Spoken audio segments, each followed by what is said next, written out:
It's something about the way you stare into my eyes. I know that I don't make things clear. Hey guys, welcome back to my channel. If you're new here, my name is Miko, and today we have a very special edition. This is something that I wanted to share with you guys that I feel like a lot of people in the world are going through. So stay tuned and keep on watching. Thank you for sharing this opportunity with us. We're going to jump right in. Miko, so can you describe your relationship with the narcissist? How did you meet and how long were you together? I want to say that we met through a mutual friend. A friend of mine was on the phone with him, and he knew who I was. I had no recollection of who this person was. Nonetheless, I looked him up on Instagram, and when I looked him up, I was like, damn, he kind of fun. I'm like, he real fun.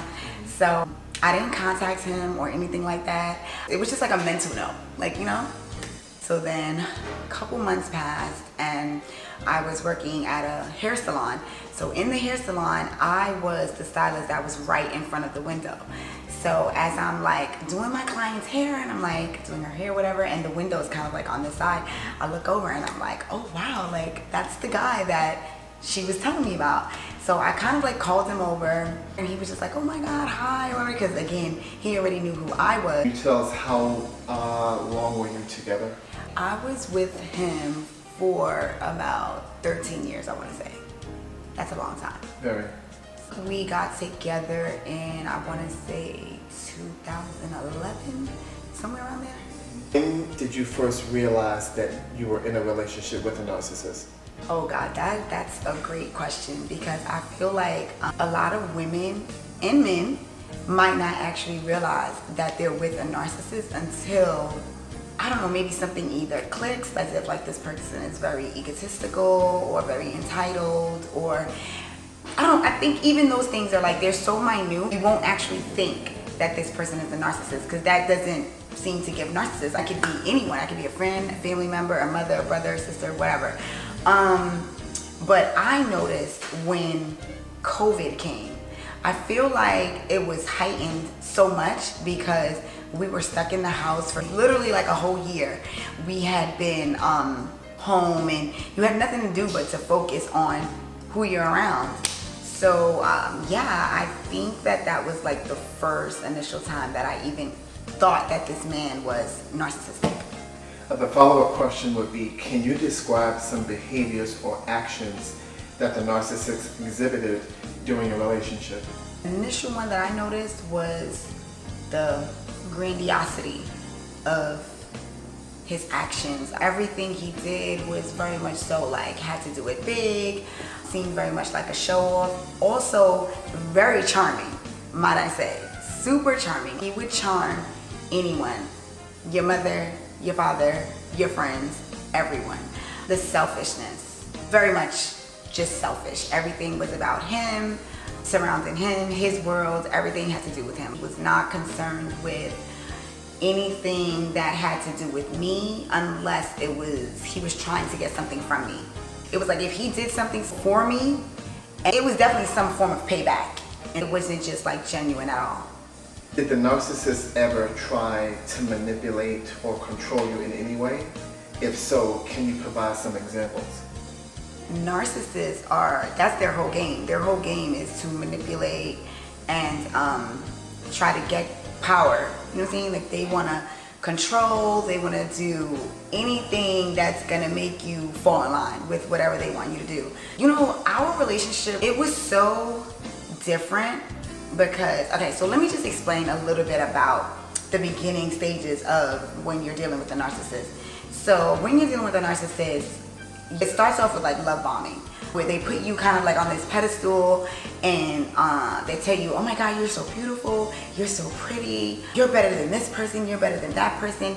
They literally are love bombing you every single day. When you wake up in the morning, it's the good morning texts, it's the hey this, hey that. Like they're doing everything in their power to win you over.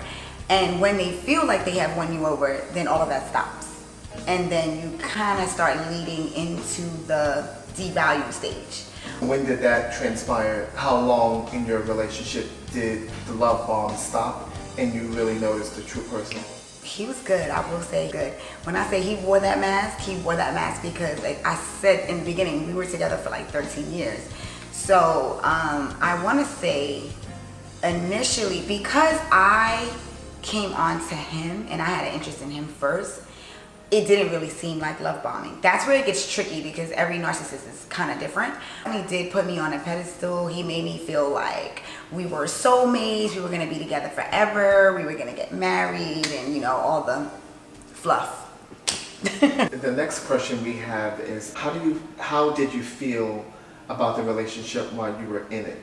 Did you feel happy, fulfilled, respected? What was your experience? In the beginning, it felt very much so happy. I felt very happy. I felt very content with my partner. The only thing about that is that when it comes to those kind of relationships, like those kind of toxic relationships, when you're living at home with your family and you have like just like sibling rivals or whatever, and they're very toxic, and you guys fight, and it's the trauma and this and that. And I feel like in those types of relationships, you tend to think that you guys are building like a bond, and it is a bond, but it's a trauma bond. So whatever trauma you've dealt with as a child, it seems very familiar in these types of relationships. So you tend to think that it's real and it's familiar, so you feel happy. You're like, oh, I went through this with my brother or my mother or my dad or my whatever. So it seems very much so real, and it feels like a real bond, but it's just a trauma bond. Did you feel like your partner may consider you to have been the narcissist in the relationship? Or you've been the issue or the cause of those actions? That's what they would want you to think. Again, that's part of their tactic when it comes to, you know, being a narcissist. They'll do everything under the sun, and they'll say to you like, oh, you did this, or you made me do this, or you're the reason why I'm doing this. And it's like, that's not true. If you don't want to be in a committed or monogamous relationship, you should just not. You know what I mean? Why commit to someone and then make them feel like they're doing everything wrong when you're the one who's possibly cheating or betraying your partner or doing things behind their back that they don't know about? Like, you know what I mean? It's just like... Speaking of cheating and monogamy, do you feel that your partner was monogamous in your relationship? Like, you know, has he cheated on you? If so, have you found out about it? What was that experience? Was he forthcoming with it? Did he show narcissistic traits with, you know, trying to cover it up? Speak to us about that. Oh, he most definitely showed narcissistic traits with trying to cover it up. I think, again, I said he was super charming.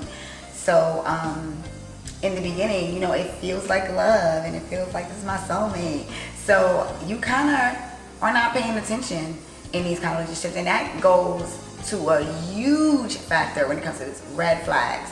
In the beginning, there are so many red flags that I've noticed now, gone through this relationship. It was like they weren't even red flags, they were red blankets, to be honest. Like super like, hello, like, and people tend to think like that means like, oh, it's a yellow flag, slow down. No, that's a full-on red flag. So there was a time that I remember in the beginning of the relationship where we weren't fully committed, but we were dating. So he had some form of issue with like his living situation where he wasn't stationed in New York. He had been living on the West Coast. So when he had gotten here, of course, you know, he didn't have a place to stay. I had my own apartment, and at this time, like I said, we were just dating. Everything was going smoothly, and then, you know, he brought up this incident that he was having with his mom. You know, sometimes it was kind of hard for him to go to the mom's house after he had been out all night or whatever. You know, she's an older person. She probably doesn't want someone coming in and out of her home late at night. So I was like, you know what? If it's an issue for you, you know, I can give you the keys to my home. And whenever you need to come over and crash, you know, you can just crash. Who told me to do that? Like, I think he thought like, oh yeah, I'm in. She's into me. She's loving me. Whatever. I got this in the bag. When I gave him the key, he had been coming over prior every other night before I gave him the key, he was coming over every night. When I gave him the key though, this one particular night, he was like, oh, I'm gonna be over. I'm at a friend's house. I'm gonna be here to such and such time, and he never came. I'm like calling his phone because I'm like, not that I'm being a jealous girlfriend or like super overprotective, but like at this point, I said we weren't committed. So I was just literally just checking on him. He didn't answer the phone, anything. The whole night passed, the morning came, and then it was like, oh, I was drunk and bye. And I'm like, now that I look back, I'm like, no, that was literally the first red flag. Because if we're dating and this is something that you want to do and you're invested in this, what do you mean you're spending the night out? And of course, like, he can do whatever he wants to do. He's free to do whatever, but a simple phone call would have been great. A simple text would have been great. Nothing. It was just ghosted. So, yeah. How did you deal with the infidelity that, transpired? What made you continue on the relationship? You said that you were in it about 12, 13 years. So what was he saying to convince you to continue on in this type of, what seems to be a toxicity type of relationship? For me, I think it was just like the whole entire energy of like, giving like we're soulmates. We're supposed to be together because we had already been together for years already. So the thing about the cheating, which is interesting, right? I always have to tell people, and it's not that it makes it any better, but when I found out he was cheating, I found out about 7 women at one time. So it wasn't like he cheated with this girl and then it was like I took him back and then it was like another one. It was literally like 7 girls at like one time. So again, my first initial response was like, I didn't want to be with him. I wanted to go our separate ways. And he was just like, no, we've invested so much time into each other. We've been with each other for years. You're my forever person. And I think that was the reason why I stayed. I felt like we were together for so long. Maybe it was just the comfortability of, you've been with this person for so long that you're comfortable. You don't want to get out of like your routine. I felt like he was very much so my person. I was just comfortable. Which is a perfect segue to our next question. What was the final straw that made you realize you needed to leave this narcissistic relationship? What was your final straw? Wow. There were so many, but I think there was the one that just really made me say this has got to stop was when he had cheated on me with this woman from, I don't know, Instagram. I don't know how he met her or whatever, but like I told you guys in the beginning, like when I found out about the 7 women, and then it was like, he wanted to work on the relationship. He wanted us to try again. I came into the relationship saying that, there was going to be a disclaimer. And the disclaimer was, you cannot have any contact with any of these women. They would have to be gone. I don't want them in my life. I don't want to deal with them. I don't even want to hear about them ever again. And there was just this one chick in particular that just kept popping up.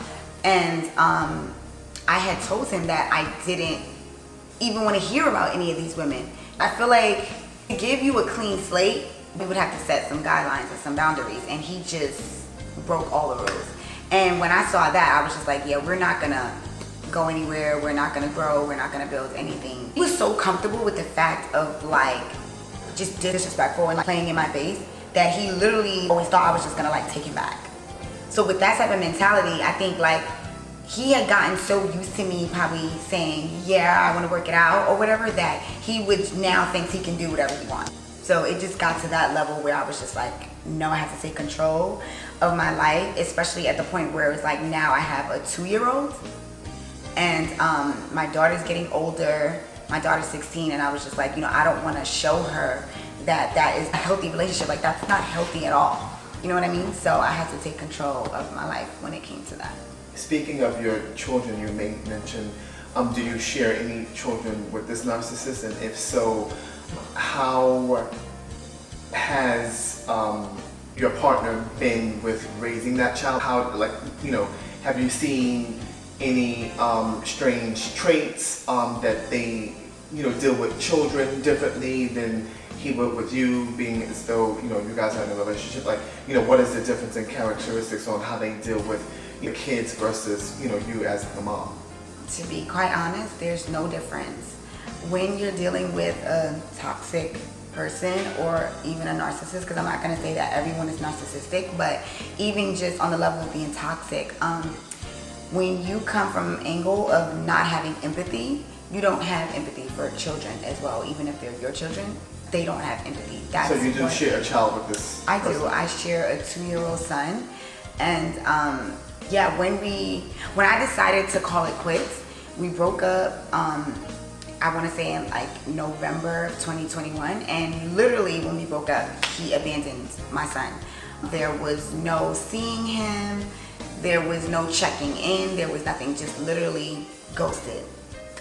Like, I can't tell you, there's no difference between a grown adult and even someone that's like relatively related to them, like blood. Like, it just doesn't matter. It's just a lack of empathy for some reason there. I can't say that like it's any different. Your child been affected from his absence, or have you noticed difference in the child, or what's that experience like? It's so hard to tell because I feel like when we first broke up, which was, like I said, around the time when I think my son was like 10 months old, so he was still very little. I don't think he noticed as much. He's small, he's still growing, and a child, I think, doesn't really have like a full-on memory of things until they're about the age of 3.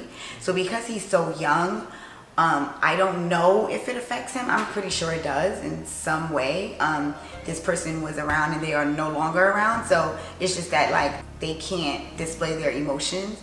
And on top of that, my son is autistic and he's nonverbal. So I definitely cannot tell if he is feeling any kinds of emotions towards that, but I'm pretty sure it is. Sometimes he has like an outburst about things and I don't know why. He screams, he cries, like it could be connected to that, but I'll never know until he starts to talk. So. And is he aware of the child's autistic diagnosis? Has he pitched into this? Because obviously having a child is one thing, but special needs is a total different level of needing both parents and as much support as possible. So have you received any type of support mentally, physically, financially for your child, although you guys are no longer together? No. Again, it goes back to he has no empathy whatsoever towards anything. When I say I would like to describe him as dismissive, avoidant.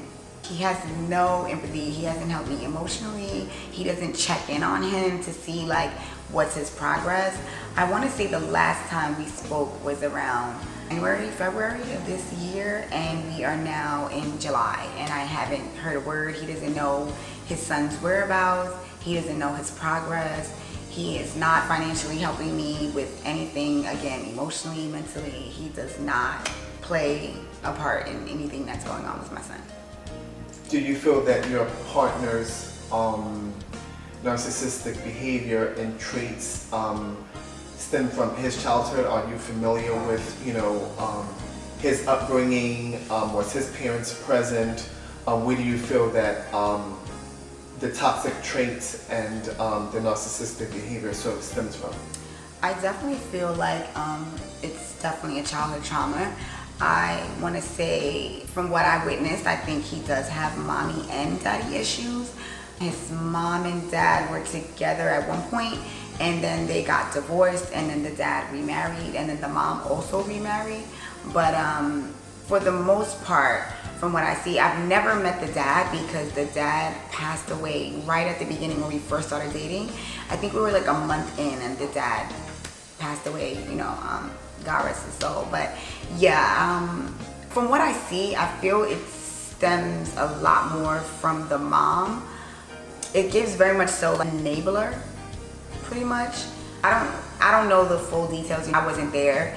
I only know what I was told. So that's all I can really speak on. Speaking of a 12, 13-year relationship, we obviously know that's quite a long time to be in a relationship with that, and we would only imagine that would be a mental and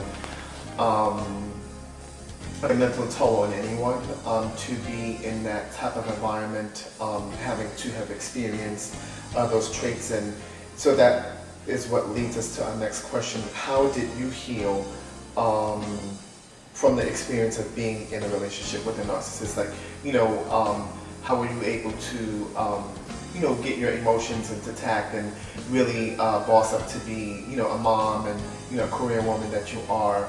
Tell us about that. I don't think I've completely healed. I think I am healing every day. It's a process. But I definitely say it set some fire under my ass. It definitely did. Especially being a single mom of 2 children. My daughter's father, he passed away just around COVID. And then my son's father is non-existent. So it definitely set some fire under my ass. Like, I gotta boss up and I gotta do what I gotta do for them. They're definitely my drive. So yeah, I'm not gonna let nothing hold me back or stop me. And I'm also in the space of like not letting another person project their energy onto me. I feel like everything that I went through with this person definitely is not my issue, that's a him issue. So I feel like if I allow someone to come in and fail at life, it's just like they won the game. You know what I mean? So are you taking any, counseling? Have you, what have you done to really sort of, heal yourself from the mental anguish and, the distress and the stress? What steps have you taken to better yourself? I'm definitely in therapy, but I think therapy came into play for me when I went through this trauma with him. Not necessarily what he put me through, but I had to think to myself, like, why did I allow this person to come in and have them treat me this way? Again, and when we talk about childhood traumas, I'm a woman that did not grow up with my dad. So I feel like a lot of it stems from that, because like his actions were kind of similar to what was going on with my dad. I hadn't met my dad until I was like about 18 years old. So basically, I think I was a victim of like abandonment. So with him, I think, and his lifestyle as well, he would come in and out, in and out, and out. And that's like a form of abandonment. And it goes back to what you're familiar with. You kind of latch on and you say, oh, well, this feels familiar. So, my relationship should be like this because this is what I know. I never had a father figure to teach me, like, this is how a man is supposed to treat you. So, yeah. But I'm definitely in therapy. I'm in therapy every week. And I'm actually enjoying it. I'm learning a lot of new things about myself. And I'm just like watching myself evolve and just pivot into this woman that I'm really liking. So, do you feel that because your dad was not present that you were a little bit of trauma bonding, which is the reason why you were somewhat attracted to this person? Like, to a certain degree, did you feel like there was a little bit of trauma bonding going on, which was the attraction? Most definitely. Again, like some of his tactics and the things that he would do. So there's something called, like, I don't know if you guys know about this kind of thing, but there's soulmates, there are twin flames, and there are karmics. So a soulmate obviously is a person that you're supposed to share the rest of your life with. A twin flame is someone that comes into your life, mirrors you. So that can also turn into a soulmate. If you guys are on the same healing journey together, it can possibly work. But if one person is growing in the direction where they need to and the other person is kind of staying stagnant, that's where it can kind of turn into like karmic partner. So with him and I want to say that I once believed that he was like twin flame, but due to the fact that like he was like running away from his demons and he didn't want to do the shadow work that comes with like just being like a healthy partner, he has now turned into my karmic partner.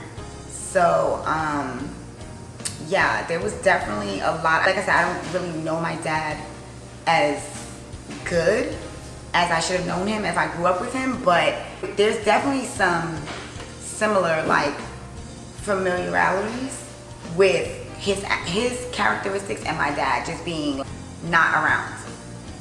I was just looking for that male figure, male attention that I didn't get from my dad, and he was also giving me that. So it's just a bunch of dirty trash that you gotta get rid of. You know what I'm Do you saying? have any advice for someone who may be in a relationship with a narcissist or who has recently left a relationship with one? Be connected to your family and your friends. That's one thing I will say. Being in a narcissistic relationship secludes you from like your family, your friends, because the only way the manipulation can work is if they get you to be alone. And so you kind of like separate yourself from all that you know, your family, your friends, and it kind of leaves you like in a dark place. Unfortunately, I never did that. I literally always surrounded myself with like my friends and my family or whatever, and I tried to like, you know, get advice from my friends. When I tell you guys, I used to put up a fight with this person. I used to put up a fight, and I think that's one of the main reasons why we could never really work. Right. Is there anything you would have done differently in the relationship or in the aftermath of the breakup? Yeah, pay attention to the red flags. Pay attention to the red flags. I know that like in the beginning of a relationship, we all tend to think that, oh, this is just the beginning, or make the mistake that I did. One of the mistakes that I made was because we were dating and we weren't actually committed to each other, I didn't count these things as red flags. And that's the biggest mistake I could have ever made. You know what I mean? But I was looking at it as if like, okay, we're not committed as yet, so he's not really doing anything to hurt me. But truth be told is if he's doing this now and y'all are not committed, imagine what he's going to do when you are committed. So that was one of the things that I would change. Another thing that I would change would be if you cheat on me, there's no second chance, third chance, you're gone. From the first time you cheat on me, you're gone. That's it. Thank you. It was a pleasure. Thank you for listening. Thank you so much for tuning in. But after wrapping that episode, I'm pretty sure there may be a part 2. So stay tuned for that. It's not that I don't want